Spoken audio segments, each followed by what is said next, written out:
सोच के देखिए व्यूअर्स, भारत के डेमोक्रेसी का एक और इंटरेस्टिंग ट्विस्ट सामने आ गया है। अभी हाल ही में सुप्रीम कोर्ट ने एक जजमेंट दिया था जिसमें गवर्नर्स और प्रेसिडेंट के पास जो बिल्स आते हैं उनके ऊपर डिसीजन लेने के लिए एक बाइंडिंग टाइमलाइन प्रिस्क्राइब कर दिया गया था। मतलब गवर्नर को अगर बिल को पास करना है, रोकना है या प्रेसिडेंट के पास भेजना है, सब एक टाइम बाउंड फ्रेमवर्क में होना चाहिए। कोर्ट ने बोला कि ये इनडेफिनेट डिले वाली आदत अब खत्म होनी चाहिए, पर सेंटर को ये बात बिल्कुल पसंद नहीं आई है। इतना पसंद नहीं आई कि अब सुप्रीम कोर्ट के सामने यूनियन ऑफ इंडिया ने सीधा कह दिया, the powers of the governors and the president are a high prerogative which can not be confined within any judicial deadline. मतलब सेंटर कहता है कि अगर कॉन्स्टिट्यूशन ने खुद टाइमलाइन नहीं लिखा तो कोर्ट अपने मन से कैसे ऐड कर सकती है, और इस पूरे मुद्दे को कॉन्स्टिट्यूशनल केओस बोल दिया है। यहीं पे शुरू होता है असली तसर। एक तरफ सुप्रीम कोर्ट जो टाइमलाइन एनफोर्स करके एफिशिएंसी लाना चाहती है, दूसरी तरफ सेंटर जो कह रहा है कि ये तो कोर्ट कॉन्स्टिट्यूशन रीराइट कर रहा है। और चलिए थोड़ा बैकड्रॉप देखते हैं। सुप्रीम कोर्ट के अप्रैल 2025 के रूलिंग ने पहली बार ये कहा कि गवर्नर्स को एक रीजनेबल और फिक्स्ड टाइम फ्रेम में डिसीजन लेना होगा,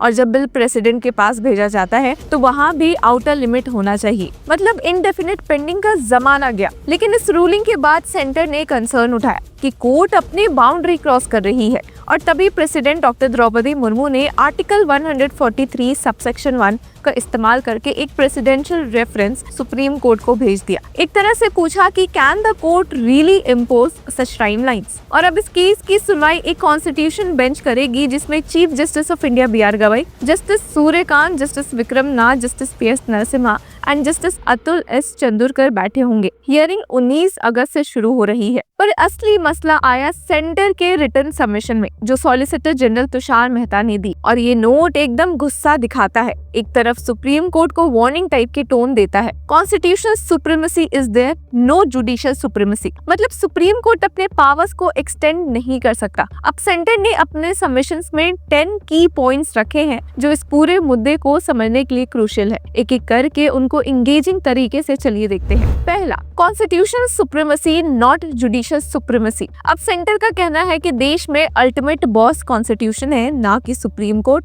ना पार्लियामेंट, ना एग्जीक्यूटिव। तीनों ऑर्गन्स अपने अपने डोमेन में इक्वल है। अगर कोर्ट अपना डोमेन तोड़ के दूसरे के रोल को लेगा तो बैलेंस खराब हो जाएगा। यहाँ एक हिडन मैसेज भी है कि supreme court should stay in their limit. दूसरा, role of governors is representative not alien. ये भी एक इंटरेस्टिंग बात थी। अब सेंटर ने बोला कि गवर्नर्स कोई आउटसाइडर्स नहीं होते जो सिर्फ दिल्ली के मैसेंजर बन के स्टेट्स में बैठे होते हैं, बल्कि वो पूरे देश के डेमोक्रेटिक विल को रिप्रेजेंट करते हैं, वो भी हर स्टेट में। मतलब गवर्नर का रोल सिर्फ सेरेमोनियल नहीं है, वो एक नेशनल पर्सपेक्टिव लेकर आते हैं। अब ये आर्ग्यूमेंट काफी कंट्रोवर्शियल हो सकता है क्योंकि स्टेट्स हमेशा कहती है कि गवर्नर्स इंटरफेरेंस करते हैं। तीसरा point, assent is sui generis and outside judicial reach. अब यहाँ पर लैटिन टर्म सू जेनेरिस का मतलब होता है यूनिक। सेंटर कह रहा है कि गवर्नर या प्रेसिडेंट का एसेंट देना एक ऐसा यूनिक काम है जो ना तो लेजिस्लेटिव है ना एग्जीक्यूटिव, और इसलिए कोर्ट उसमें घुस ही नहीं सकता। उन्होंने इसे हाई प्रेरोगेटिव और प्लीनरी पावर बोला जो नॉन जस्टिसिएबल है। सिंपल वर्ड्स में कोर्ट्स का बस नहीं चलना चाहिए यहाँ पर। चौथा, नो टाइमलाइंस पर कॉन्स्टिट्यूशन इज साइलेंट। ये सबसे बड़ा पॉइंट है। अब आर्टिकल 200 और 201 में कॉन्स्टिट्यूशन फ्रेमर्स ने कॉन्शियसली कोई डेडलाइन नहीं डाली। जब कॉन्स्टिट्यूशन बना तभी टाइम बाउंड क्लॉसेस को जगह डाले गए थे, पर यहाँ नहीं। मतलब फ्रेमर्स की मर्जी थी कि यहाँ ओपन एंडेड सिस्टम चले। तो कोर्ट अगर अब जाकर टाइमलाइन ऐड करता है तो वो एक तरह से कॉन्स्टिट्यूशन को रीराइट कर रहा है। पांचवा, पंजाब जजमेंट टर्म्ड पर इंक्यूरियम। सेंटर ने 2024 के पंजाब जजमेंट को डायरेक्टली क्रिटिसाइज किया। उसमें सुप्रीम कोर्ट ने बोला था कि गवर्नर्स बिल्स को as soon as possible return करे, लेकिन सेंटर का कहना है कि वो जजमेंट पर इंक्यूरियम था, मतलब बिना प्रॉपर लीगल प्रेसिडेंट के दिया गया, और ये विथहोल्ड एंड रिटर्न के टेक्सचुअल डिफरेंस को इग्नोर करता है, इसलिए वो जजमेंट अच्छा लॉ नहीं है। 6, आर्टिकल 142 हैज लिमिट्स। अब आर्टिकल 142 कहता है, सबको याद भी होगा, कि सुप्रीम कोर्ट की एक्स्ट्रा ऑर्डिनरी पावर है टू डू कंप्लीट जस्टिस। लेकिन सेंटर का कहना है कि ये कोई सुपर पावर नहीं है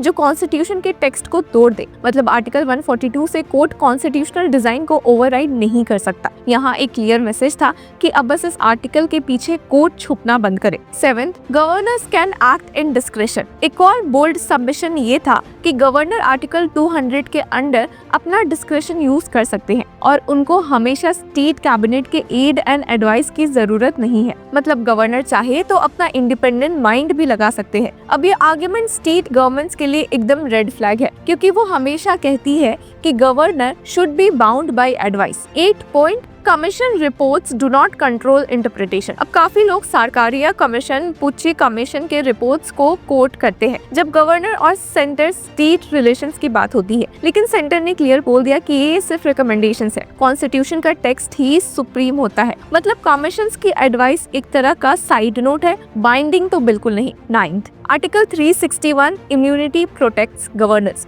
अब सेंटर ने ये भी याद दिलाया कि आर्टिकल 361 गवर्नर्स को पर्सनल इम्यूनिटी देता है। मतलब वो अपने ऑफिशियल एक्ट्स के लिए कोर्ट को आंसरेबल नहीं है। अगर उन्होंने बिल्स होल्ड करके रखे भी तो कोर्ट उनको पर्सनली क्वेश्चन नहीं कर सकता। Last point, no judicial review of pending bills. और अब आते हैं सबसे बड़े पॉइंट पर। सेंटर कह रहा है कि जब तक बिल इनैक्ट नहीं होता तब तक उसका जुडिशियल रिव्यू हो ही नहीं सकता। मतलब कोर्ट पेंडिंग बिल्स के प्रोसेस में इंटरफेयर ही नहीं कर सकती। लॉ मेकिंग का काम सिर्फ लेजिस्लेचर का है। अब सोचिए ये सारे पॉइंट्स एक साथ रखने का मतलब क्या है। ये एकदम क्लियर है कि सेंटर को सुप्रीम कोर्ट का अप्रैल 2025 का रूलिंग एकदम पसंद नहीं आया है। वो चाहते ही नहीं कि जुडिशरी उनके गवर्नर्स और प्रेसिडेंट के पावर्स के ऊपर डेडलाइन फिक्स करे। और यहाँ एक पॉलिटिकल लेयर भी है। गवर्नर्स के डिले स्टेट्स के लिए हमेशा हेडेक बने रहे हैं, चाहे पंजाब हो, तमिलनाडु हो, तेलंगाना हो। स्टेट गवर्नमेंट्स बार बार कंप्लेन करते हैं कि गवर्नर्स बिल को मंथ्स, ईयर्स तक रोक के रखते हैं। सुप्रीम कोर्ट ने इसी इश्यू को एड्रेस करने की कोशिश की थी, लेकिन सेंटर अब कह रहा है कि गवर्नर को रोकने का राइट है और उसको कोई डेडलाइन बाइंड नहीं कर सकता। अब कल से इस मामले में कॉन्स्टिट्यूशन बेंच इस रेफरेंस पे सुनवाई शुरू करेगी।